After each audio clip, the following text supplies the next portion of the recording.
Hello everyone, c'est moi pour ma vidéo du dimanche. J'espère que vous allez bien, que vous avez passé une bonne fin de semaine et que le moral est au beau fixe. Avant de commencer, vous connaissez maintenant, c'est une petite tradition. Pour ceux qui veulent soutenir la chaîne, c'est en cliquant sur le logo PayPal à l'intérieur de la bannière de la banderole de ma chaîne ou en cliquant sur le lien PayPal à l'intérieur du descriptif de cette vidéo. Je tiens aussi à remercier ceux qui contribuent et qui me soutiennent déjà. Ça me touche infiniment.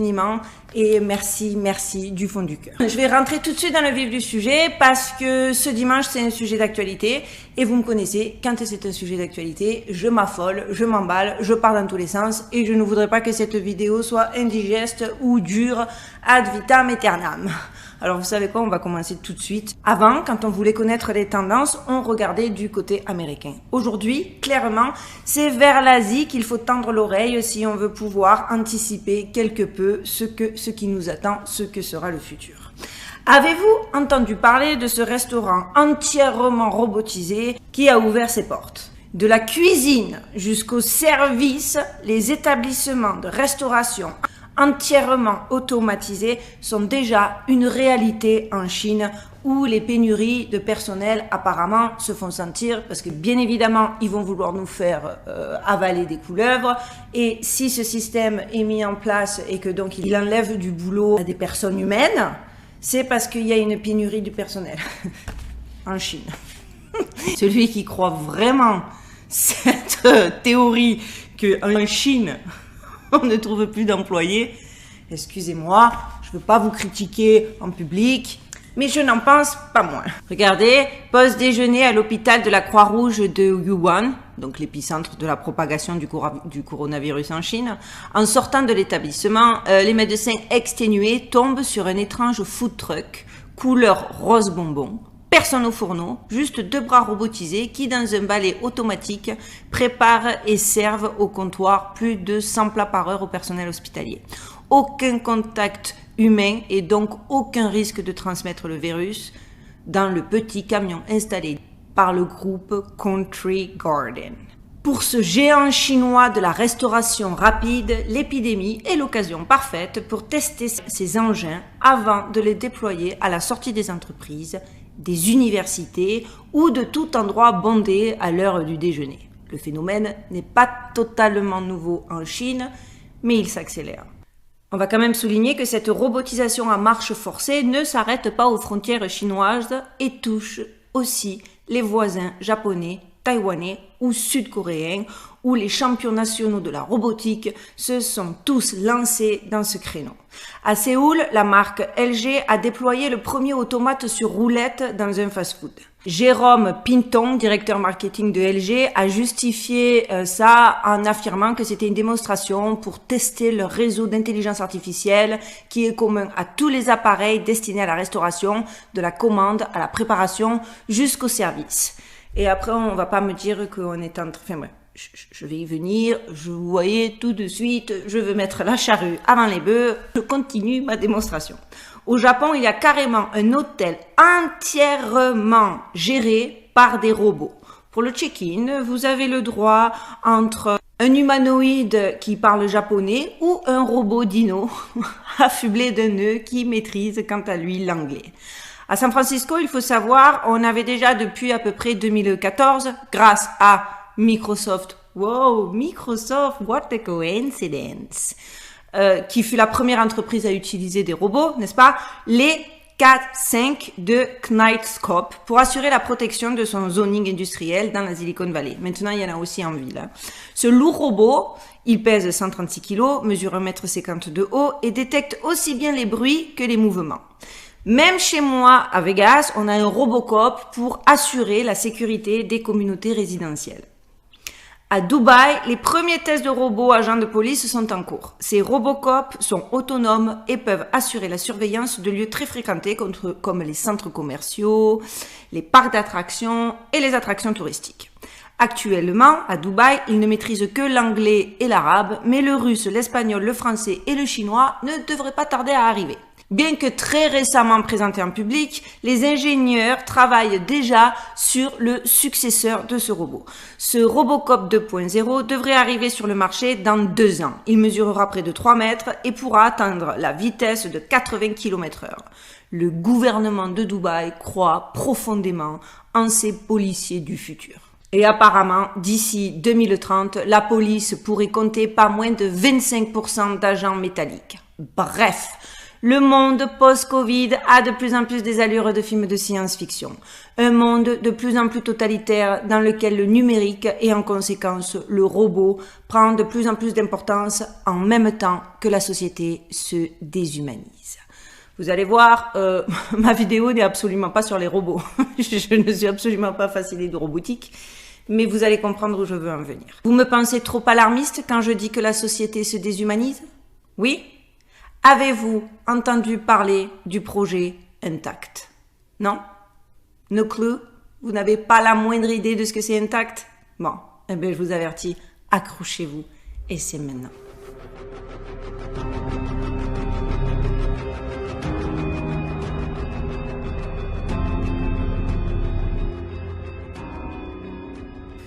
Parce que bien évidemment, moi, je me suis pas juste émerveillée devant les robots, le progrès, oh waouh, ça va aider l'humanité. J'ai voulu savoir qu'est-ce qui se passait en backstage et qu'est-ce que cette espèce de robotisation mondiale annonce. Eh bien, c'est simple. Voici que parmi ce projet du nouvel ordre mondial apparaît encore un nouveau concept. Intact, comprenez dans le texte, sans contact. La Corée du Sud est à la pointe d'un projet d'une société intacte, sans contact humain. Ici encore, le coronavirus est un prétexte accélérateur. Puisque l'autre humain est présenté comme un potentiel dangereux vecteur de virus, il faut entrer en contact direct avec le moins possible d'autres humains selon la vision futuriste, personnellement anxiogène. D'où un plan des autorités sud-coréennes pour organiser la vie quotidienne de demain sans plus aucun contact. Le mot intact apparaît à 45 reprises dans le plan de relance de 136 pages présenté par les autorités sud-coréennes pour relancer l'économie de leur pays. Relancer l'économie mais sans employer personne. Ils ont vraiment, c'est ça moi qui me rend dingue, c'est que chaque fois ils te font passer ça, c'est de la philanthropie, c'est pour le peuple, c'est pour vous public. Mais en vérité, ils sont juste en train de vous remplacer. Et encore une fois, je ne fais pas dans le sensationnalisme, je ne fais pas dans l'alarmisme, je fais dans la logique pure et simple.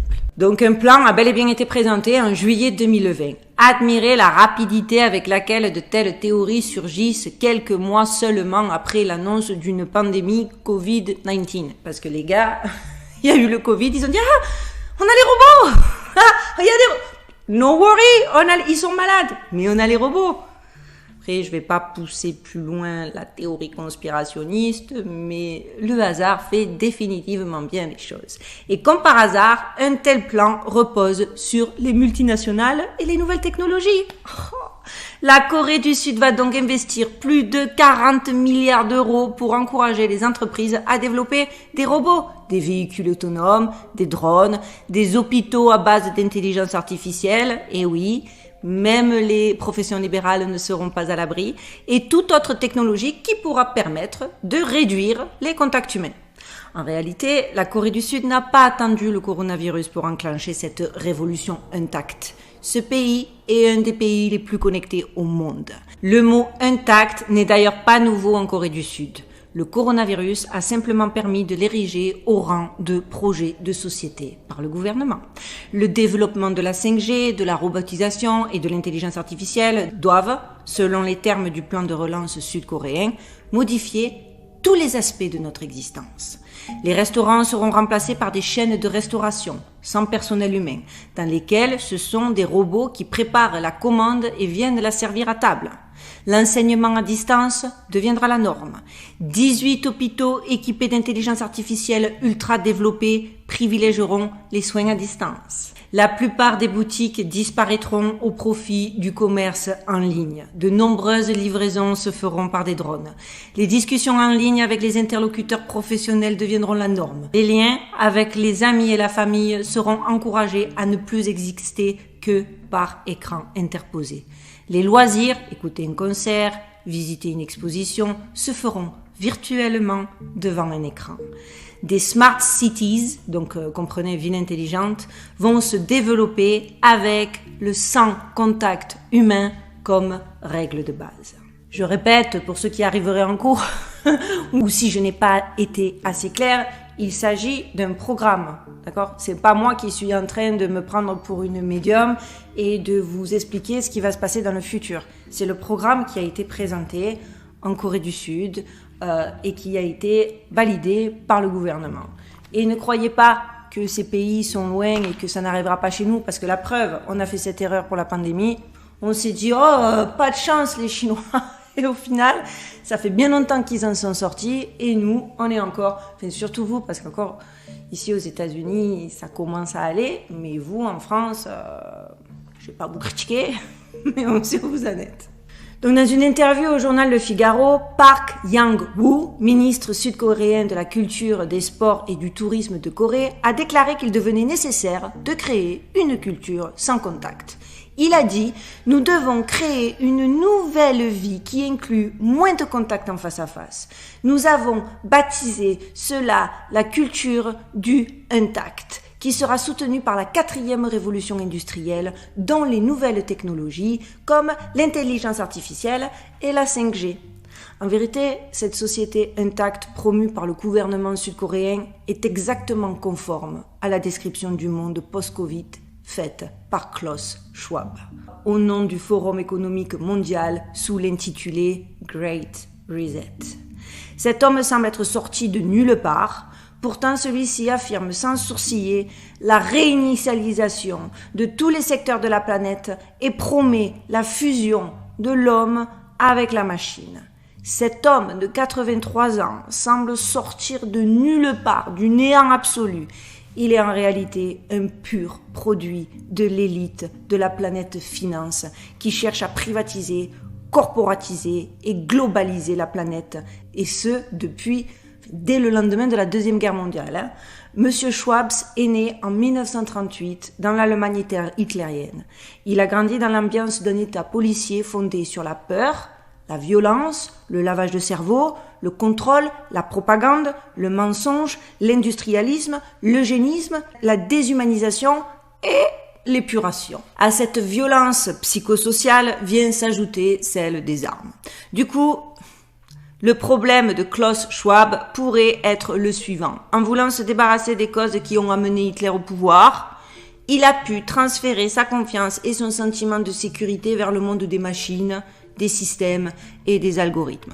Là, je me permets de faire un petit peu de psychologie parce que je suis quand même une personne hyper empathique. Je n'essaie pas d'excuser Monsieur Schwab ce que je vomis. J'essaie surtout de vous aider à comprendre le processus dans lequel peut-être il s'est laissé embarquer pour que la suite de ma démonstration vous semble un peu plus compréhensible. À de nombreuses reprises, Klaus Schwab annonce de manière péremptoire, voire autoritaire, les prochains implants cérébraux ou la fusion de l'humain avec les machines. Lui, le transhumanisme, c'est son dada. Klaus Schwab appartient à cette techno-élite financiarisée. Similarité frappante, je suis obligée de le lui mettre parce que vous savez que c'est mon ami intime. Similarité frappante avec le non moins célèbre Bill Gates, qui est lui aussi partenaire du WEF, qui veut retravailler, et ça je vous cite ses paroles, qui veut retravailler tout ce que Dieu, la nature, aurait, selon eux, raté.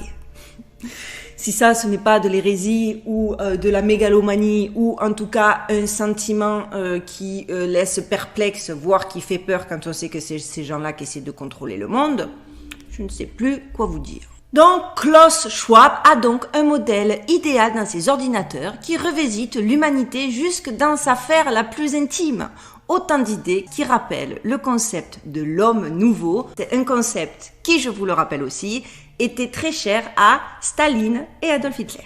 Il faut comprendre que la révolution de Klaus Schwab porte le monde de la haute finance au niveau de la gouvernance publique. Cette convergence entre le business et les États est un vieux projet qui a été, je vous le rappelle encore, je fais que vous rappeler parce que tout est connecté, qui a été annoncé par le président Roosevelt dans le cadre des Four Freedoms. Et le petit détail qui, je pense, a son importance et qui, si vous ignoriez, va vous faire un petit peu tressauter sur votre chaise, c'est que l'assistante de Roosevelt n'était autre que Nelson Aldrich Rockefeller, petit-fils du banquier Rockefeller, propriétaire de la Standard Oil et du sénateur Aldrich, fondateur de la Réserve fédérale. Rien que ça. Sinon, c'est pas eux qui contrôlent le monde. Non, non, non. Pas du tout. Et cette pandémie, c'est l'aubaine idéale car elle est supposée avoir fait basculer le monde, en particulier celui des travailleurs, dans un nouveau modèle improvisé forcé au télétravail. En tous les cas, c'est ce que l'on nous répète à longueur de journée. En bombardant le nouveau monde, du monde d'après, le post-Covid, etc. Je vous remets même vite fait un court discours de notre président Biden. S'il y en a qui ne croient pas que la vérité c'est qu'il y a effectivement un nouvel ordre mondial qui essaie d'être mis en place, je vous rafraîchis un petit peu la mémoire. I believe we, and particularly you, your class, has an incredible window of opportunity to lead in shaping a new world order for the 21st Parce que century. oui, le monde d'après, je répète, le post-Covid, etc. Pourtant, l'organisation de la structure du nouveau monde était déjà là et depuis fort longtemps. Regardez ce tableau daté de 2011. Il y avait déjà une volonté affichée de multiplier par 3 le nombre de postes de télétravail à l'horizon 2025. En gros, Schwab et sa petite clique, comme par exemple Bill Gates, je vous l'ai déjà dit, mais il y a aussi Kate Worth, alors elle, son nom il est improbable, Worth, c'est pas comme ça, mais on s'en fout parce que Kate, je ne t'aime pas, prône le remplacement de l'homme économique rationnel par l'homme social adaptable. Les libertés individuelles de celui-ci doivent céder la place à une adaptation sociale puisque l'ensemble de la planète devient un espace unique et indivisible. Le plus choquant dans toute cette histoire, enfin pour moi, c'est comment expliquez-vous que des gens, encore une fois, comme Bill Gates, comme Schwab, comme Kate, des hommes seuls, non élus et non choisis, annoncent de manière arrogante et unilatérale la nouvelle organisation de la planète, qu'ils imposent leur propre vision au monde entier au risque de nous faire basculer dans une dictature techno-fasciste. Mais où sont ceux qui se disent gouvernants politiques? Où sont-ils? La dernière sortie de Schwab laisse d'ailleurs pensif. Il a quand même déclaré « La tragédie n'est pas nécessairement le seul héritage de la crise du Covid-19. Au contraire, la pandémie représente une fenêtre d'opportunité rare mais étroite pour réfléchir, réinventer et réinitialiser notre monde pour créer un avenir plus sain, plus équitable et plus prospère. Vous savez quoi? Bienvenue dans le meilleur des mondes. » Et alors là, après tout ce que je viens de vous démontrer, j'ai mon avis, parce que comme vous le savez, j'étudie beaucoup de sujets, je fais beaucoup de recherches, et en vérité, là, vous allez peut-être vous dire, bon, elle est partie à 1 million, mais des millions d'années, mais clairement, grâce à vous, grâce à mes propres recherches, grâce à des amis à moi qui m'ont fait réaliser que quand même pas mal de choses étaient connectées avec les Écritures et avec le livre des Révélations, comprenez le livre de l'Apocalypse. Moi, ce que j'en ai, et encore une fois, ceci ne va engager que moi, pas la peine pour les trolls et ceux qui m'envoient des mails abjects, pas la peine de vous affoler, encore une fois, je dis pas que c'est la vérité. Je dis que c'est ma synthèse et ma conclusion, d'accord? Pour moi, pour ceux qui ne l'auraient pas compris, ce que nous vivons a été planifié il y a 2500 ans dans le Deutéronome. L'esclavagisation de l'humanité et son abrutissement ont pour but de glorifier une élite et de l'asseoir définitivement sur le trône de la toute-puissance.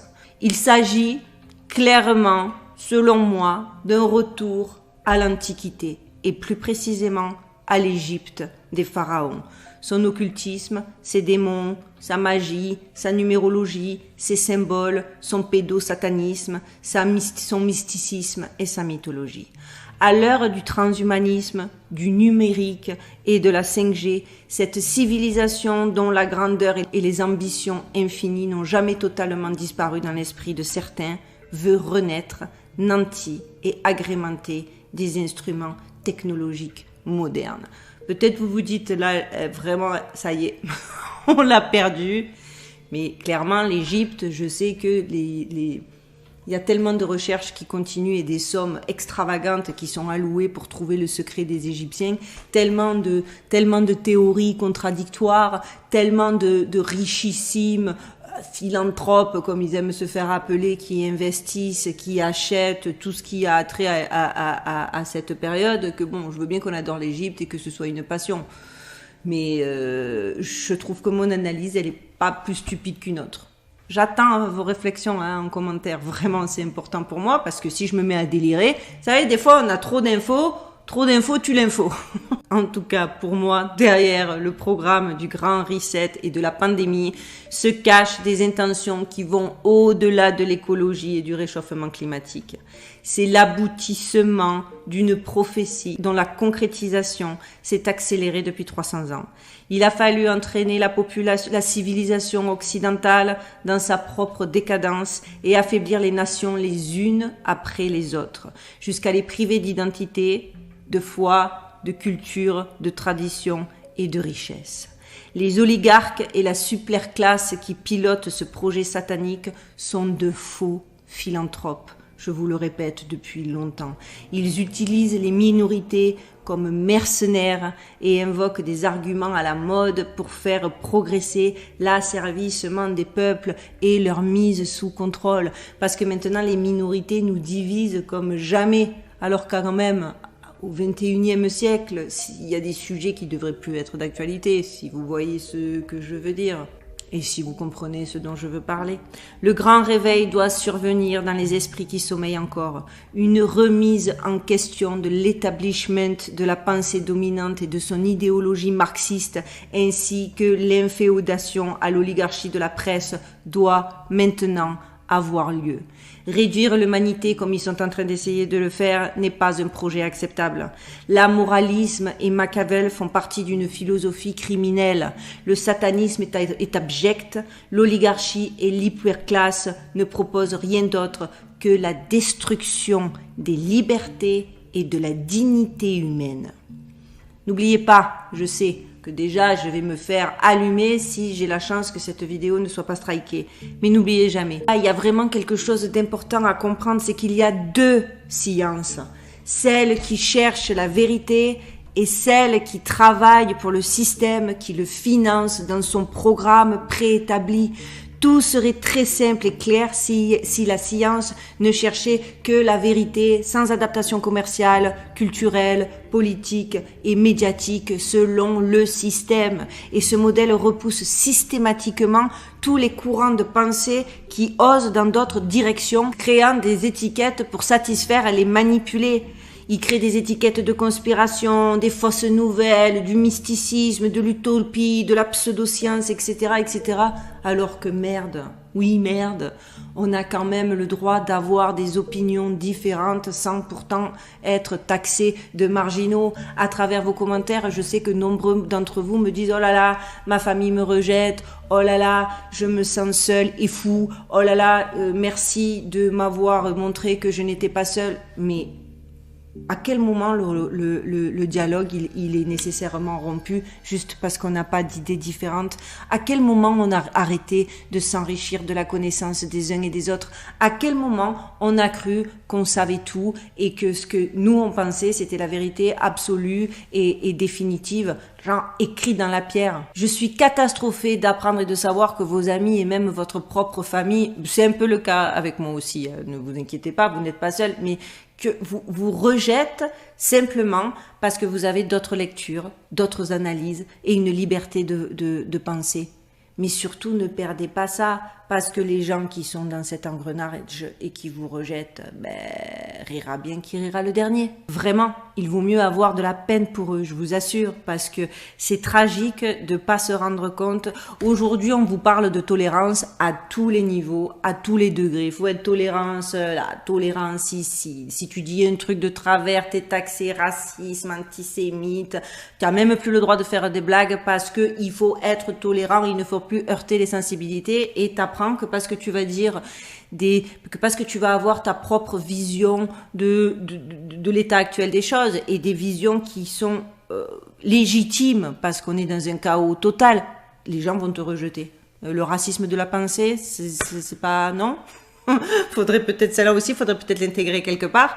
En quoi on n'a pas le droit d'avoir une pensée originale, surtout que les 3/4 du temps, quand je vois les gens qui m'écrivent des messages ou qui échangent avec moi, c'est basé sur des connaissances, sur une recherche, sur des lectures, sur une vraie curiosité de comprendre et de pas juste rester devant sa télé, à zapper avec sa télécommande ou à lire, je me répète, Wikipédia en pensant que c'est la vérité absolue. Vous avez des postulats de départ qui sont plus riches parce qu'ils sont plus curieux que des gens qui font juste que répéter des informations prédigérées qu'on leur suggère à travers des supports officiels. Donc, ne vous sentez pas seul, vous êtes bien plus que ce que vous croyez. Parce que Dieu merci, l'homme a un appareil très efficace dans la recherche de la vérité sans avoir besoin d'aucune science, un instrument qui a le meilleur laboratoire de recherche, son esprit au sens travaillé et aiguisé. Le dispositif de la conscience s'éveille, les amis. Donc ne vous sentez pas seul, vraiment. On est de plus en plus, vive la résistance! J'espère que cette vidéo vous aura plu, j'espère que je suis pas trop partie dans mes délires, hein, vous savez comment je suis. J'attends vos réactions avec impatience dans vos commentaires. Par contre, les amis, je voulais vous parler, parce que de temps en temps aussi, il faut déconnecter et passer un petit peu de bon temps. Je voulais vous parler de La beauté du vice de Marc de Suzoni. Si je veux vous en parler, ce n'est pas parce que c'est un ami qui l'a écrit.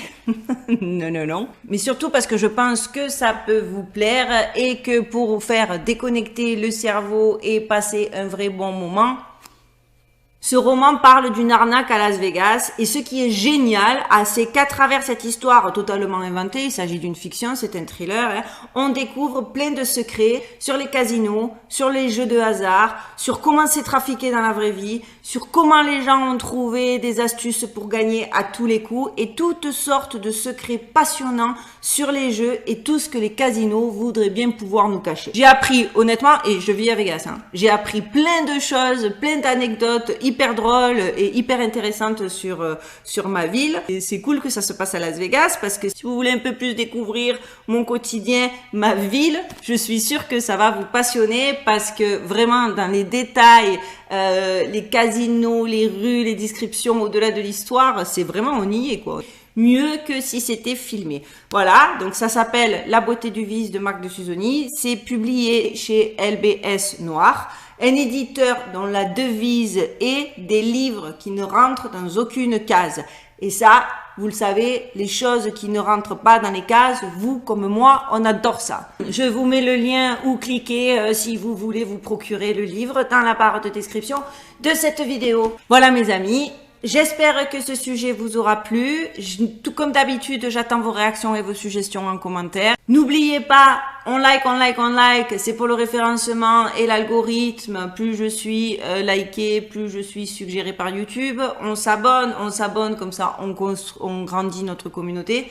Plus la communauté est grande, plus on se donne de la force. On clique sur la petite cloche, parce que comme ça, vous recevrez des notifications à chaque fois que salut Duchesse! À chaque fois que je poste une vidéo. Je vous souhaite de passer une excellente semaine. Je vous dis à jeudi, et en attendant les amis, stay safe.